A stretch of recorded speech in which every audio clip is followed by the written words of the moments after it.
Good afternoon, everyone, and welcome to this third and last of the SDG series webinars organized by Colleges and Institutes Canada. Today's webinar is on implementing inclusive and equitable quality education to ensure no one gets left behind. My name is John Beal, and I'm pleased to be your moderator for today. I work as the manager of the Sustainable Development Solutions Network of Canada, also known as SDSN, which is a network hosted at the University of Waterloo to engage Canada's colleges and universities to come together to advance the United Nations Sustainable Development Goals. We are a part of a global SDSN movement of more than 3,000 institutions working to create practical solutions to achieve the SDGs. As a network, we work to bring information, resources, and connections to our members to advance the SDGs in Canada. And I'm very pleased to recognize Colleges and Institutes Canada as a member and commend them for the exceptional work they're doing, partly which is being showcased today in this webinar. So before we get started, I would just like to kindly remind everyone of a few housekeeping items. First, please turn off your video and mute your microphone if you have not done that already.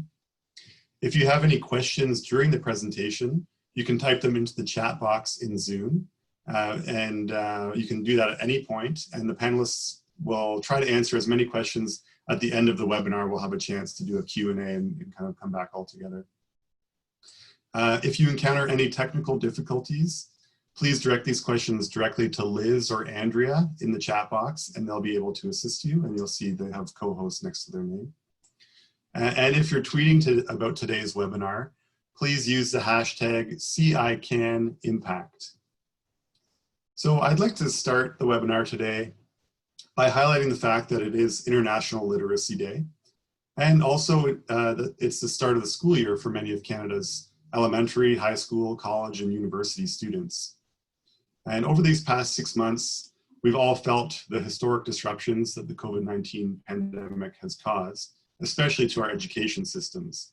And as we think more about recovery from COVID, the SDGs present a very useful framework from which we can build back better, a term which many have probably heard a few times by now. Thinking about the SDGs in Canada, overall, Canada is doing fairly well in the world on the SDGs, ranked 21st in the world in terms of progress. This comes from the SDG Index created by SDSN Global. And it's interesting to note of all the SDGs, of all 17 SDGs, Canada is on track to achieve just one of them fully, which is SDG 4, quality education. And is actually one of probably a small handful of countries in the world on track to achieve SDG 4 by 2030. So today's conversation is very well timed to think more about the short and the long-term effects of COVID-19 on our students, its impacts on our achievement of SDG 4, and what inclusive and equitable education looks like in the time of COVID.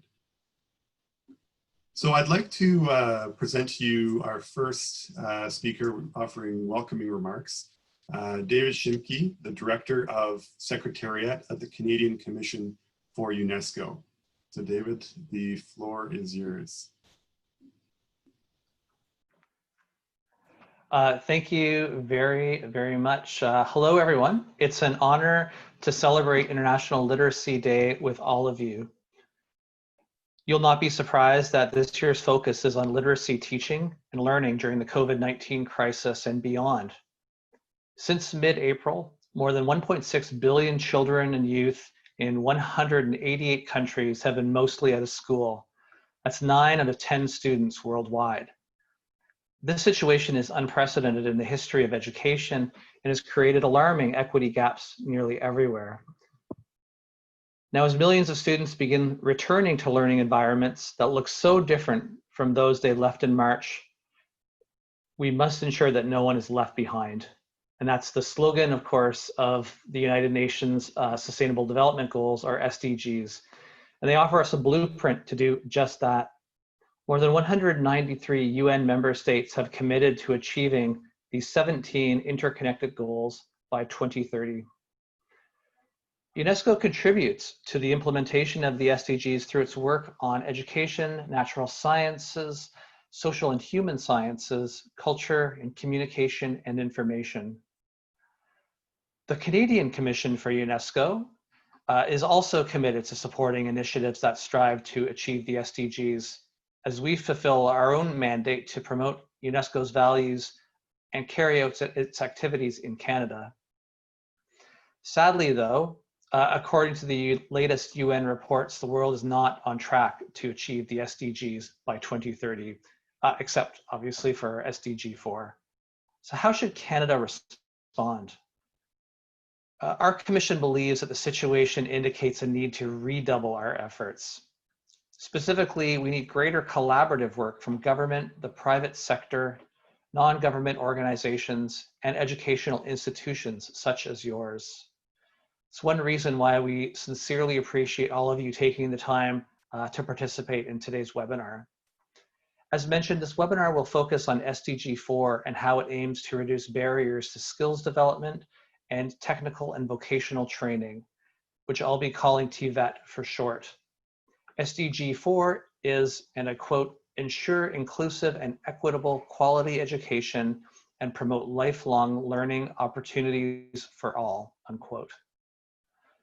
The pandemic has not only thrown educational institutions into crisis, it's also prompted a reevaluation of the purpose and the future of education.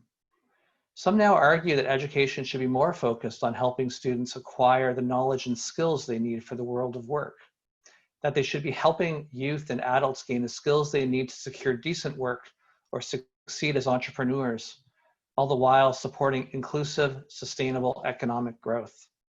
That's exactly what TVET does, and why UNESCO recognizes its valuable role in education systems through the International Center for Technical and Vocational Education and Training, or UNIVOC for short.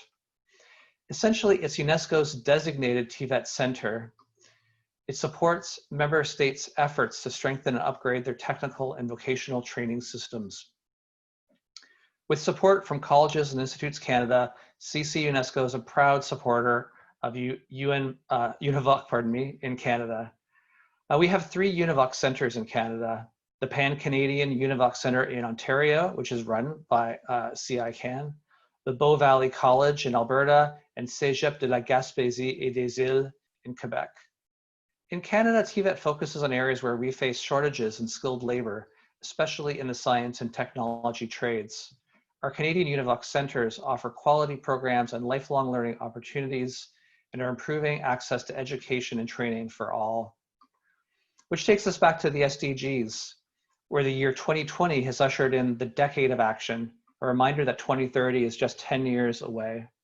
And when it comes to SDG 4, this most unusual year has shifted our views on what education can and should look like. Our next step should be trying to see beyond today's pressing concerns. As education systems around the world recover from this year's crisis, we must ask ourselves how they can change and improve to address the world's most pressing problems.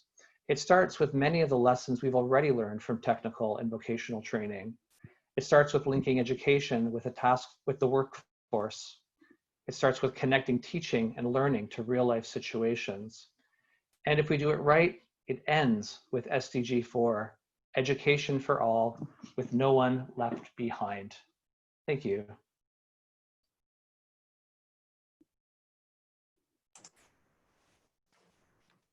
Thank you very much, David, for your excellent opening remarks in celebration of World Literacy Day. We'll take the moment now to dive deeper into SDG 4 and kind of explore different facets of that SDG with our other panelists, Judy Varga-Toth and Bushra Abadi.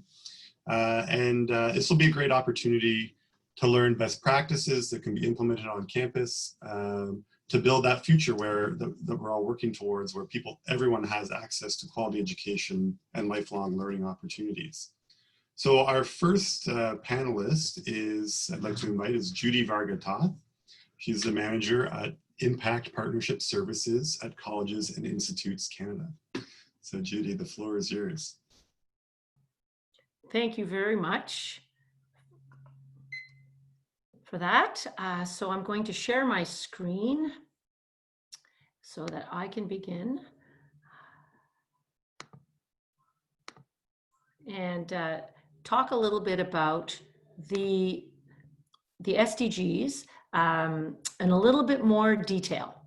So we know, I think most of you are well aware that there are 17 Sustainable Development Goals, but each one of them is a lot more than just a couple of words. So we know SDG 4 is quality education, but it's ever so much more than that. So we heard both John and David mention that it's actually the words that you see on the screen: implementing inclusive and equitable quality education and lifelong learning to ensure that no one gets left behind. So it's really, it's all in the context that we want to give it. So the emphasis being on inclusion and equity, as well as on lifelong learning for everyone. And so each of the SDGs is actually divided into sub-targets. So each of them was developed with a great deal of collaboration and consultation at the United Nations between all the nations of the world in the lead up to the launch of these goals in 2015. And they followed upon the Millennium Development Goals, which were focused more on the Global South or the developing nations. These goals, the 17 new Sustainable Development Goals, really are for every single country on Earth. And each of these goals applies, but in different ways, to each country. And I'll tell you a little bit more about how Canada has taken the goals and Canadianized them, which is what every country was asked to do in 2015, is to sign on to the global goals, but then to look at what needs doing in their own country, in their own context, and adapt those goals to suit their own country. So we know there are 17 global goals, but there are also 169 sub-targets and 231 indicators to measure those sub-targets. And this is just at the global level. Each country has its own sub-targets. In Canada, we call them ambitions, and I'll show you what some of those are. So in fact, there are many, many sub-targets and indicators that each country uses as well. What you can see here is an example for goal number 1 of the sub-targets. So 1.1 is to end extreme poverty for all people everywhere. And there's a specific target, which is people living on $1.25 a day. But you can see there are multiple sub-targets and even sub-sub-targets.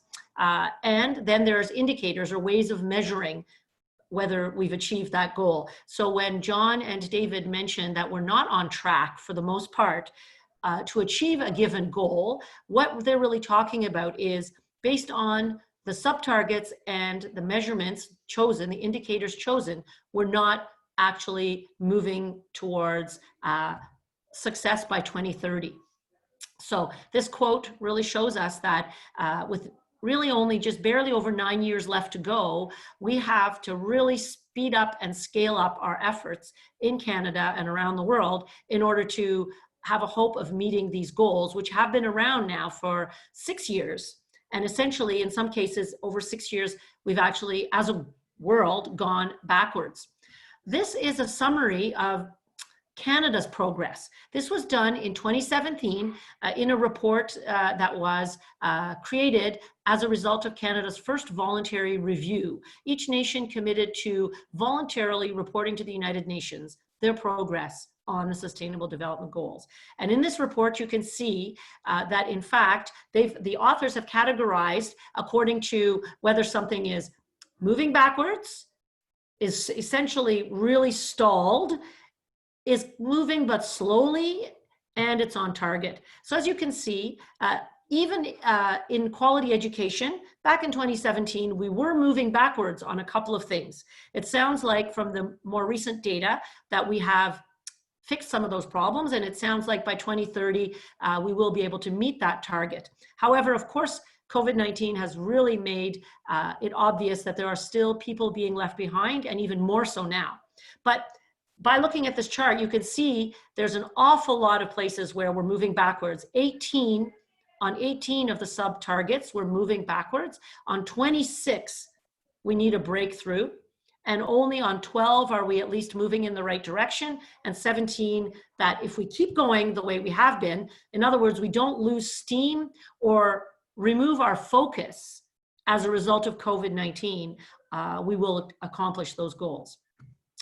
So you can see here with SDG number 4 that what we're focusing on is making sure that a quality education is the foundation for sustainable development, and it improves the quality of life of people and really equips each and every one of us with the tools we need to develop those innovative solutions to the world's greatest problems. Here you can see an image of the actual sub-targets globally. And of course, we're very fortunate in Canada that we do offer free primary and secondary education. It is argued that we do not offer fully equal access to quality pre-primary education. You need only think of people who live in very remote rural areas, our Indigenous communities, and often even in some inner cities, we probably don't have fully equal access.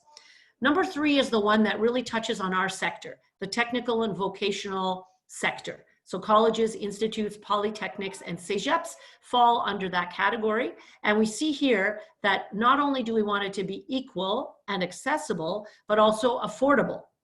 So that's a target that we need to keep in front of ourselves as we consider things like tuition fees, as we consider scholarships and other ways to make it easier for Canadians to get a TVET education.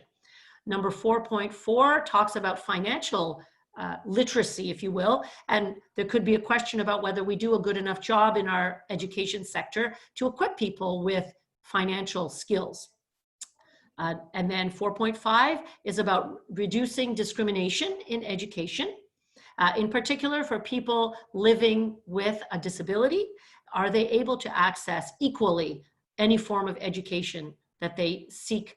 And given COVID-19, we know that online learning has truly marginalized people who are already struggling, whether it's for lack of technology, lack of internet, or other circumstances in the home that prevent them from studying in that environment, and so on. So you can see, I'm not going to go through all of them, but you can see essentially what this looks like. And I believe that the next presenter will be focusing some of her remarks on subtarget 4.7, which talks about including sustainability and global education into our curriculum. I know many of our colleges are doing this very successfully. And so this is something that we, as a sector, need to focus on and really need to commit to educating the people that come to our institutions about sustainability and about what it is to be a global citizen in the world. When you look at the sub-targets, you can see that there are very specific language used to explain what it is that we're focusing on. So for example, in 4.3, you see the mention of women and men. And so to make sure that we have gender balance in the access to vocational and technical training, which again, may or may not be the case, but certainly something that we need to keep in mind as we work to reduce barriers. Number 4.4 is an interesting one because it ties directly to employment, decent jobs, and entrepreneurship. So again, there are a number of places within the SDGs where entrepreneurship and social entrepreneurship are called out as being important features of a sustainable future. So are we educating the students of today with an entrepreneurial mindset, and even better, a social entrepreneurial mindset? We will be sharing our slides with you after the presentation so you can have a closer look at what these sub-targets look like.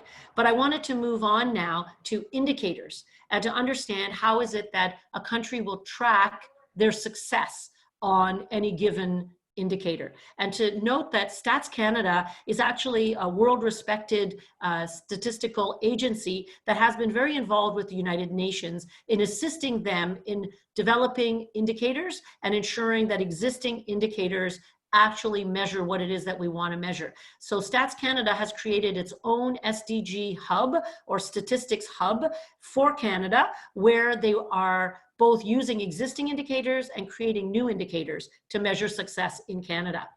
So for example, here you can see 3 indicators indicated: 4.31, 0.2, and 0.3. So they're tracking the number of youth and adults in formal and non-formal education. They're looking at the enrollment in tertiary education, so both colleges and universities, and more specifically, looking at the technical vocational programs by gender for 15 to 24-year-olds. So by looking at those numbers, Stats Canada can tell us, are we on track? Do we need to accelerate, or are we falling behind? This is just a quote that talks about the importance of the SDGs providing us with a common set of outcome measures, so that we're all measuring apples and we're all working together to make sure that we meet those goals using the same language and the same statistical indicators to make sure that we really are moving forward. Finally, here you can see the Government of Canada's website called Towards Canada's 2030 Agenda National Strategy. So you can see a long list of table of contents so you can understand what it is that our federal government is doing in coordinating a pan-Canadian response to the SDGs. They have also created an SDG unit that is located in Employment and Social Development Canada.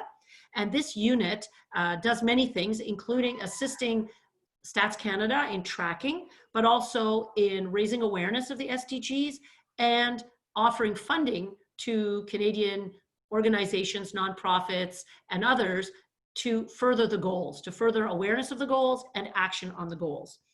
So you can go to their website and find out what it is that Canada's working on. And for each one of the 17 global goals, Canada has taken that and made sure that the language suits the Canadian context. So if you'll remember that under SDG number 1, which is no poverty, the goal was to ensure that nobody lives below $1.25 a day, which obviously is not a reasonable target for Canada. So Canada had to take the global goal and adjust it to the Canadian context and ensure that in Canada, we also eradicate poverty relative to the Canadian context. And so for each of the goals, Canada's done that. And really interestingly, it's well worth looking at those modifications because they've really Canadianized them and helps us as Canadians to understand how we can contribute. So here we have quality education and we see what the targets are, and you can see how Stats Canada is going to measure and what tool they're going to use. So there's OECD data, which is international data, but they also use Canadian data in order to report back year over year and essentially tell us, are we on track or not? So my concluding remarks are simply that Colleges and Institutes Canada is really committed to working with all of our member institutions and other stakeholders like SDSN Canada to make sure that our contribution as a sector is effective and efficient and coordinated, and that we put our energies into those places where we're most needed to ensure that Canada meets our commitment to the United Nations, to the rest of the world, and to our own citizens in bringing about a just, equitable, and sustainable Canada and world. If you're interested in staying in touch with what we're up to in the Impact Initiative at CICAN, please consider signing up for our free newsletter, which we send out once a month and which gives you updates on webinars, on resources that we're developing, on a variety of exciting initiatives. For example, we are going to be launching on the September the 23rd, we'll be launching an online educational resource called the SDG Toolkit for Colleges and Institutes. And this toolkit is really a practical guide to the Sustainable Development Goals. It's about Canadian institutions and for Canadian institutions. So stay tuned for the September 23rd launch of that resource, which will be there for you to learn more about what some of your peers are doing in Canada and around the world and how you can scale up your contribution to the SDGs. Thanks very much. I look forward to answering any questions at the end of the webinar. Thank you very much, Judy. And I think that toolkit also, I think, will be a fantastic resource to share. And I don't, maybe if there's any info that you're able to give a sneak peek of, that might be interesting in the Q&A as well. So this is a good chance to remind everybody that if you have questions, from the presentation so far or from Bushra's upcoming presentation, it's a great chance to put questions in the chat box. we'll circle back to that once Bushra has completed her remarks, and then have a bit of a Q&A session. So I encourage you to think there and put some thoughts into the chat box. With that, I will invite Bushra Ibadi to come to the stage. Bushra is the chair for the Youth Advisory Group and a member of the Executive Committee at the Canadian Commission for UNESCO.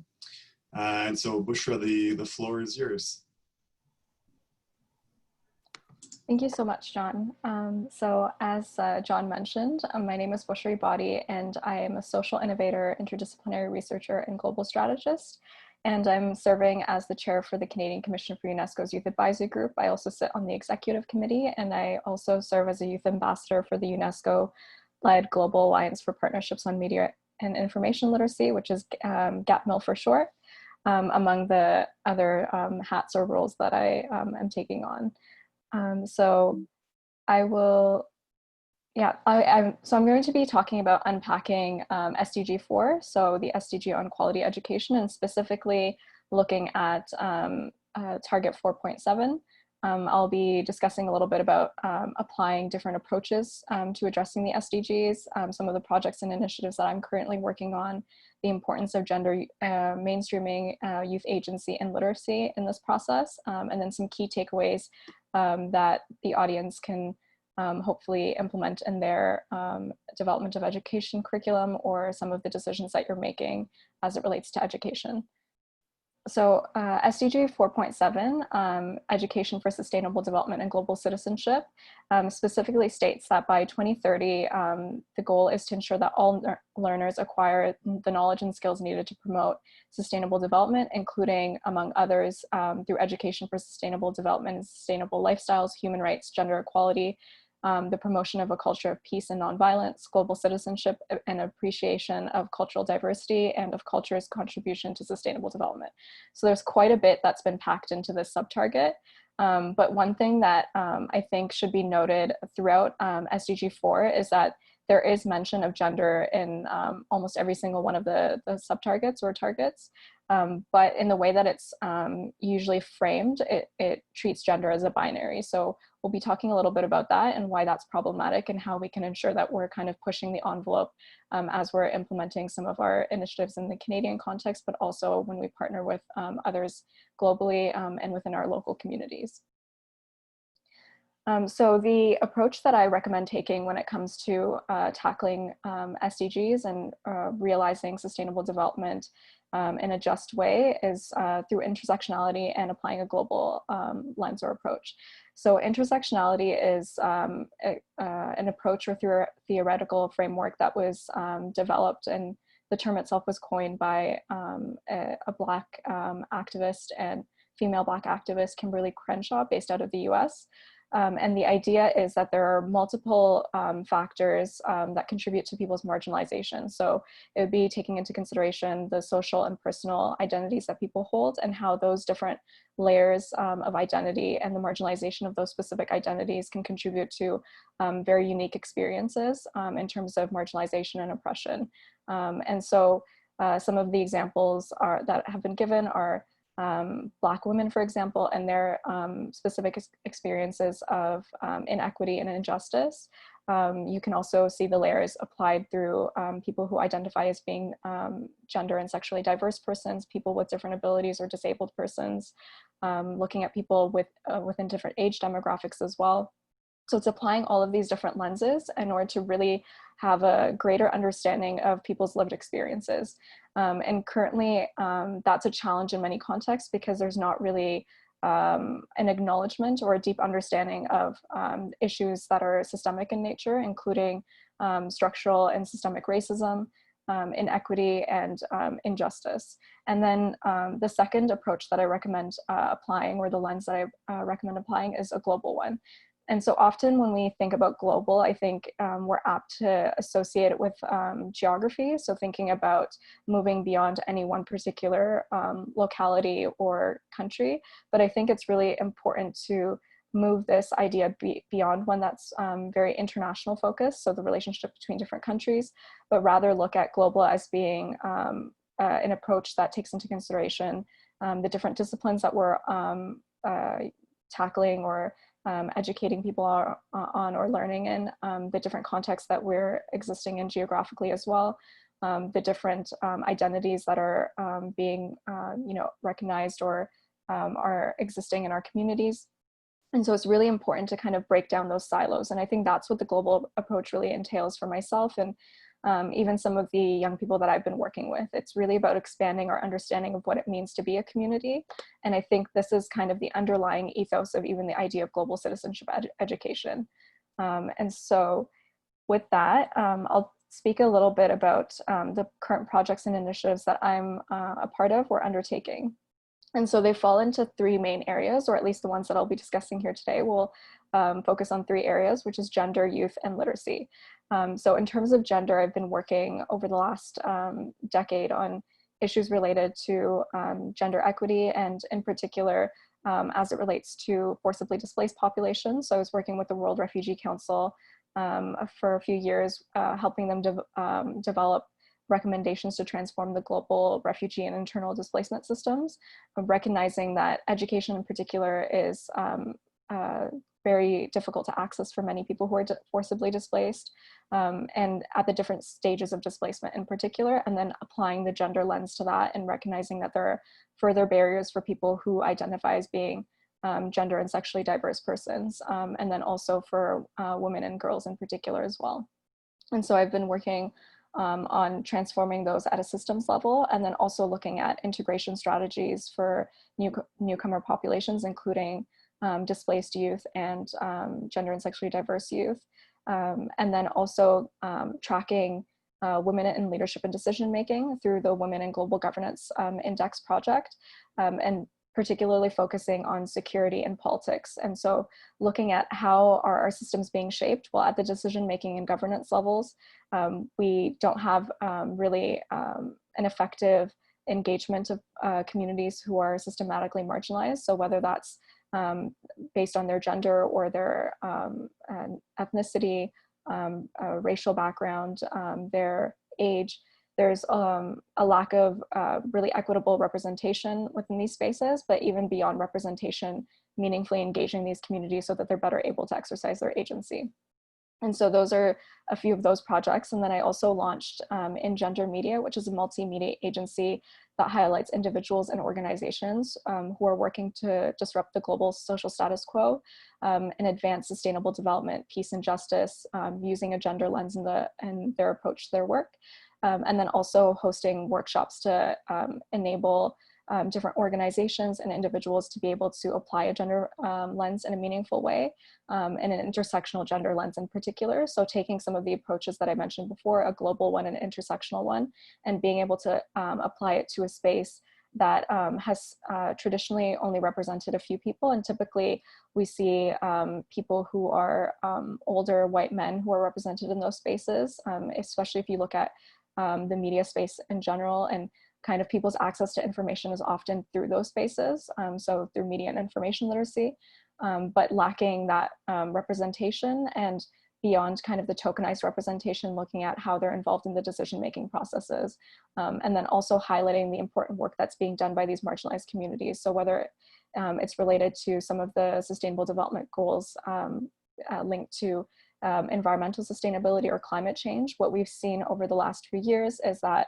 the people who are put kind of at the forefront or who are acknowledged as leaders in the space tend to be those who have a proximity to whiteness. So the emphasis on Greta Thunberg as opposed to other activists or climate justice activists, land and water defenders, conservationists that come from Black, Indigenous, and persons of color communities has been problematic. And so it's to challenge that, and to also look at, it's not just about including people in a space, but rather really honoring and educating people on who these leaders are and the contributions that they've made historically and contemporarily when it comes to advancing sustainable development in an inclusive and just way.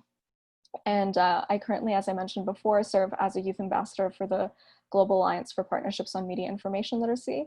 And through the work that I do there, I've been focusing on advancing the agency of marginalized individuals and communities through media information literacy skills development. And we launched a project or initiative called the Health and Information Literacy Access Alliance. And this was to enable us to share and make accessible, credible information on COVID-19 to different communities, whether that was in different languages, including Indigenous languages, or in different formats, including having it in radio for people who didn't have access to the internet. So partnering with some community organizations at that level, and then also making information available in sign language and acknowledging that there are many different sign languages. So I think there's a tendency to be very American centric or North American focused when we're doing some of these initiatives that are global in nature and prioritizing American Sign Language, for example, but also recognizing that there are other sign languages.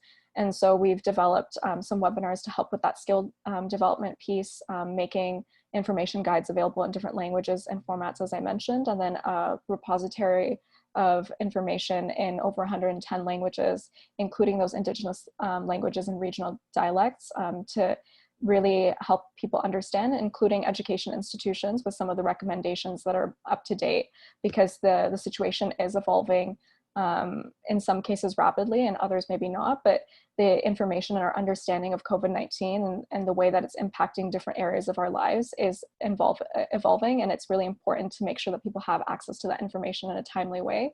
Otherwise, it's difficult to make evidence-based decisions.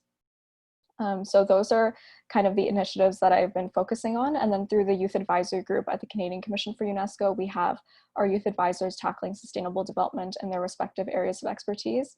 And so over the last year, we focused on developing work plans that really advance the priorities of both UNESCO and the Canadian Commission for UNESCO. And those include access to education, inclusive and equitable education, and then also challenging maybe some of these spaces in order to think beyond inclusion as it's traditionally understood.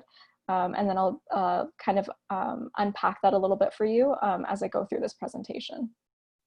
And so I think that it's really important that we kind of rethink what it means to have access to education and what an equitable education means. We spoke about the TVET, or some of the education and training that's related to the trades and skills development. And I think that this definitely applies to those contexts as well. I think maybe some of the global focus has tended to be on like university context when it comes to tertiary education. But I think that the important thing and what will allow actually education to survive kind of this this period of time that we're in, the flux or the period of reckoning, as I like to call it, is for those collaborations and partnerships to exist. And so one of the key recommendations that I would make for people who are in the education space, whether you're a learner or an educator, an administrator, is to decolonize knowledge and space. So what does it mean to move beyond kind of these performative actions and really look at how we're incorporating different pedagogies and philosophies into the way that we're educating students and each other, and creating an environment where we can learn together. And so some of those, I think, pedagogies have even started to be incorporated more systematically, as we've seen kind of the measures that have been put into place in terms of social distancing, and really moving people into maybe even nature-based learning, which has been something that I've seen both in the Canadian context, but also globally. I know that that's been implemented in Japan, for example. I think this is something that Indigenous communities have already been doing, and I think it's, again, acknowledging and honoring where this type of learning and these types of philosophies of how we understand and move beyond kind of tokenism come from, and our connection with nature, the environment, and with each other. So really emphasizing relationships, because I think that's something that we've seen play a critical role in our ability to really center well-being during this time, especially as different communities are being impacted by COVID-19 and other systemic issues such as structural racism. And in this process of decolonizing knowledge and space, it's really important to move beyond inclusion. And I say this because oftentimes inclusion is just about having somebody sit in the room, kind of checking a box off to say, well, we have like a young person serving on a board, or a young person who is present in a space, or even people from different generations. So if it's a space that's traditionally been occupied by younger people, I think it's also the case where older people who are entering into the education or formalized education spaces are often also tokenized. And it's to move beyond that and to recognize that education can also be a space of violence for some communities. And when we think about that, violence, not just in the physical sense, but in the way that identities are erased, the lack of understanding of the histories of different peoples, and really acknowledging colonization in a meaningful way that moves beyond kind of simplistic narratives, and rather allows people to critically think about the fact that this isn't just something that happened in the past, but that it's an ongoing process, and that we need to be very intentional about unpacking that and really tackling and addressing racism and colonization and colonial structures, and what that really means when it comes to how we like foster those relationships and incorporate reconciliation, but in a way that is really honoring those, again, traditions and indigenous knowledges and communities that have been systematically marginalized. And so then that moves me to supporting agency. So I think within the international development, international humanitarian context, we often speak about empowering different groups of people. And I think that this is problematic because it entails an inequitable power dynamic. So the goal shouldn't be for an educator to go into a space and say, I'm going to empower my students. I think that while people may be well-intentioned in using this, I think it's also important to take a critical lens about what empowerment entails. So I think there's this implicit kind of notion of people not having power that's embedded into empowerment. So when you say that you're empowering somebody, it's about this transfer of power rather than acknowledging that everybody has inherent power and rights and agency, but that agency is being hindered by systems that are in place that prevent people from exercising that power and for being able to participate in decision-making processes because of the inequity that has been baked into, for lack of a better word, into the system.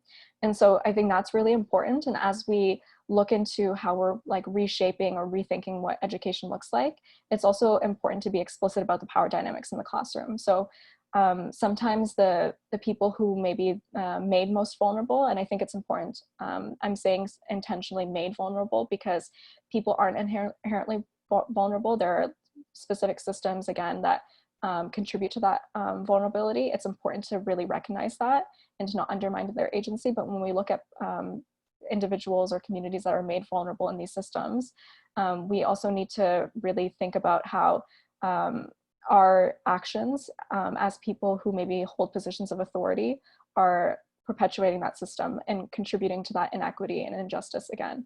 And so we all do have that power to make that change happen, but also it requires a lot of work, a lot of unpacking some of the ideas that we've been socialized to adopt just because of the way that our education systems and other like political systems, cultural systems have been set up.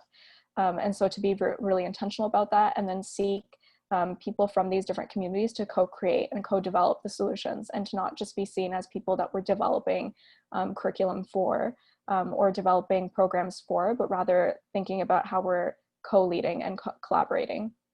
And then this leads me into the third kind of tip that I have in terms of how we're going to move forward in advancing sustainable development through education, the centering justice, peace, equity, and anti-racism. So this connects to the previous two remarks that I made, but really being intentional about fostering meaningful relationships that are rooted in empathy and justice. So what maybe the deficit right now is not necessarily in having like a certain group of people within a classroom, or having, I think the narrative of we don't have enough skilled laborers or skilled workers is problematic, and rather maybe the deficit is in empathy, because even if you do have people who are trained in technology, in the sciences, in the arts and ethics, all of these disciplines that are really important, if on the other hand you have systems that are exclusionary and that purposely aim to marginalize those communities, then there's not really much that can be done, even if you do have a large number of people who are trained and qualified for those positions. And this includes people who are gender and sexually diverse as well, women as well. We've actually seen that the primary population that maybe even lost jobs to larger numbers were women, and that as we've seen some of those jobs maybe return or people regaining employment, that women are often the last in these cohorts of people in terms of employment, and then applying that intersectional lens that racialized women are often the last and racialized young women are often the last to be kind of brought back into employment, into the employment sector, to be gainfully employed, to be meaningfully paid for their labor and time and expertise. And so that's why it's really important to apply this systems approach, because otherwise we will fail to really acknowledge what's really happening and the lived realities that people are bringing to the table. So even within the education sector, some of your colleagues might be experiencing these different marginalizations in their daily lives. And I think with some of the movements that we've seen in terms of Black Lives Matter, for example, or other movements for more justice and equity, that there's been a disproportionate burden that's been placed on people who identify with these identities or groups and communities that have been historically marginalized. And so how do we think about kind of taking that responsibility as a collective and to check some of our privileges in the process? It's not an easy thing to do, but I think it's important to shift also this narrative of, well, it's an uncomfortable conversation to have. Many people actually seek uncomfortable experiences, whether it's kind of a simplistic example, but like even skydiving or some of these like interesting excursions that very privileged people will kind of throw lots of money into. But I think that the discomfort really rests where people have to acknowledge that they're complicit or that they're responsible for some of the things that are happening in terms of inequity and injustice. And it's not an easy, of course, thing to unpack or unravel as we're looking at how to rebuild equitable education systems or to rethink what education means. But it is very important to do so. And as I like to say, everything is difficult until it's done. So that's kind of a process that we have to accept that we're going to be in, and also be intentional about breaking down some of these disciplinary institutional silos that exist. So whether that's between the disciplines and the overemphasis on STEM education, for example, not to undermine the importance of STEM, but also to acknowledge that the social sciences and humanities are also integral to our education. The arts are also integral to our education and our understanding of society and each other. And then also to really foster partnerships between different types of institutions. So with colleges and universities and other kind of spaces. Yeah, so I mentioned co-created learning. I think I'm running out of time, so I'm just going to kind of summarize this quickly and say that it's really important to, again, like unpack those power dynamics and to think about how everybody who's in that space of learning is co-creating that process and acknowledging that none of us know everything. And so it's really important, even as educators, to have that understanding that we can't fully understand each individual's experiences and the experiences of people who may be from different communities, but creating a space of empathy is really important. And part of that is really being able to kind of come at this with an intersectional lens, making sure that people's different knowledges and experiences, who we're even presenting as experts in these spaces, being intentional about which readings that we're choosing, which textbooks that we're referring to, who we're, like, again, positioning as an expert or leader in that space. Is really critical. And then I just have some key takeaways, but we'll be sharing the slides so you can kind of read through those, and feel free, if you have any questions for me, to get in touch and follow me on Twitter or LinkedIn. Thank you.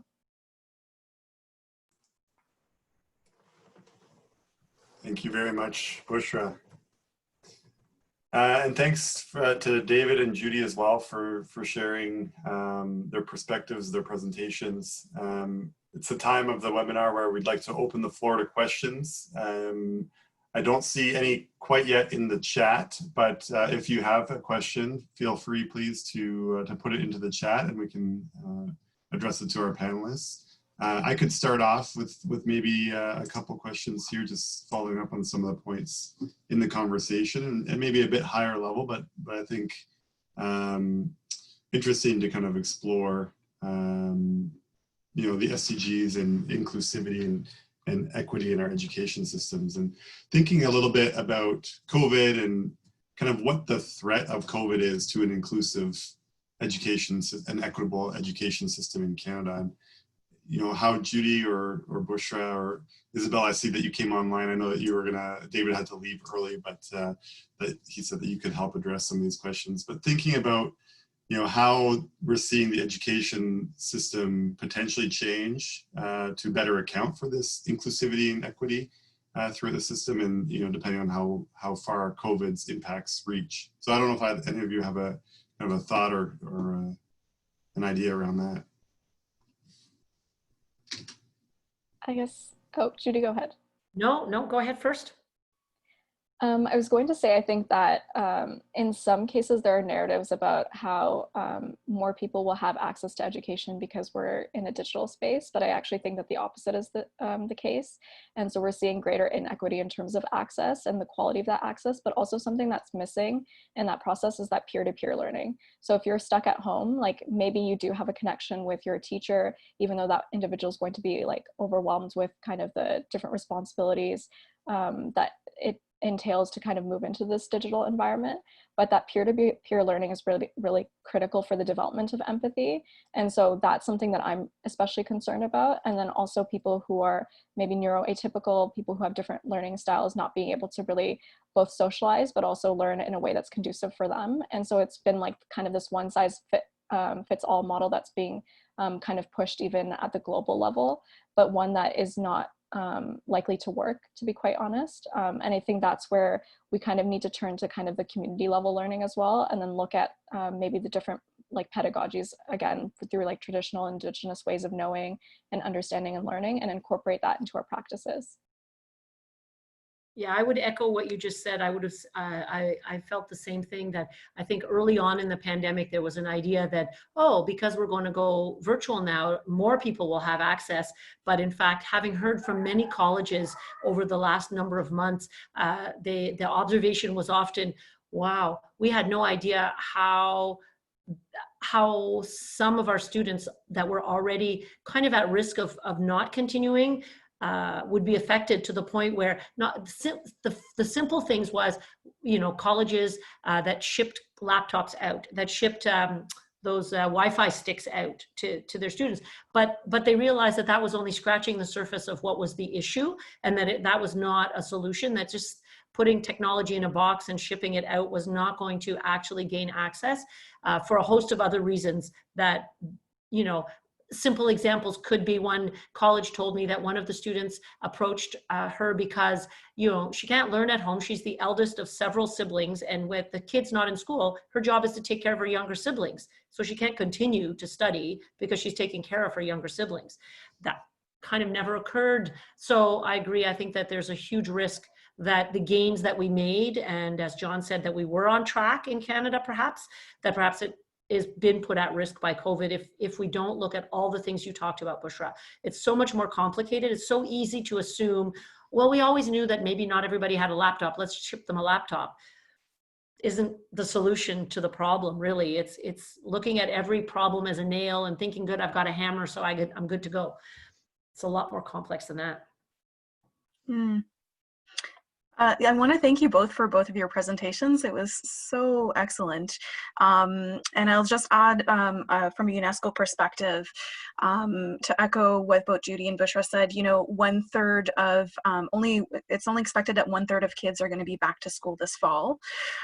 Looking at the Canadian context, schools are opening. There's already COVID-19 cases being seen in Quebec and Ontario, Alberta. And what Bushra said about, everybody's seeing that the COVID-19 pandemic is actually causing larger inequalities and discrepancies. So I think there's a big awareness for SDG 4 of how are we inclusive. I think there's lots of lessons learned or to be learned, and I would also echo with the online digital divide, that not everybody has access, and even our educational systems, we were really going towards competency-based learning. I love colleges and institutes and CEGEPs because a lot of the learnings and the programs are very hands-on, tangible, and I'm sure you'll agree that many of your programs can't be converted to online. So there's a big worry about that as well, of what happens to those students, how do we transfer that? And we know that we, just from the collaboration and working together, but also the skill sets that you're trying to teach your students. So I think there's a lot of question marks, and I'm curious to see what will come post-pandemic. I want to be optimistic. I still want to have be hopeful, but I think we all realize that this is kind of like the world is becoming a little bit an explosive moment where we need to dream up of better ways to think about our education system. But we also really need to make sure right now in 2020 that we still address the needs of those students and kids that and even your students. I'm sure you're grappling with these effects right now. Thank you. Thanks, Isabel and Judy and Bushra. I think we're coming up to the hour here, so it might be a natural point to maybe close the conversation. Maybe just a couple points here that I'd like to close on. So I'd like to, on behalf of Colleges and Institutes Canada, I'd like to thank everyone for attending the webinar. We hope you enjoyed the presentations and that it has added value to your work. Excuse me. We'd also like to acknowledge the Government of Canada's support for this webinar, which has been fantastic support coming from the SCG unit and others. We appreciate all of our speakers today for sharing your expertise and how we can work together towards a more inclusive and equitable quality education to ensure no one gets left behind. Looking forward, Judy, to seeing more on that toolkit that you had mentioned for SCGs and colleges, which I think is coming out in the next couple of weeks. A reminder also that Global Goals Week is coming up September 18th to 26th, which is an annual week of action, awareness, and accountability for the SDGs. So there's a lot of online events that are being planned. This is done kind of at a global UN level, so it's really interesting to kind of see the different conversations that are happening there. I should mention, if you're, I don't think this applies, but if you had a question that you weren't able to get answered or didn't feel like asking it in the webinar, you can tag them on Twitter with the hashtag #AskImpact, so that if you have any kind of questions that come up post-webinar, there will be a recording. The recording will be shared, and a PowerPoint presentation will be shared with you as well shortly. And then in the link to the chat box, you can find a short survey. And if you have a chance to complete that before you leave, that would be fantastic. It's just providing some feedback on the webinar. Otherwise, thank you very much, everyone, for joining us today. And hope that, as Isabel was saying, we are a bit on the edge of seeing kind of what happens with COVID as we go into the fall with school, and wish you all a healthy and safe fall to come, and look forward to our next opportunity to connect all together. So thank you very much. Thanks Thank you so much, everyone. And thanks, John. Thanks, Isabel.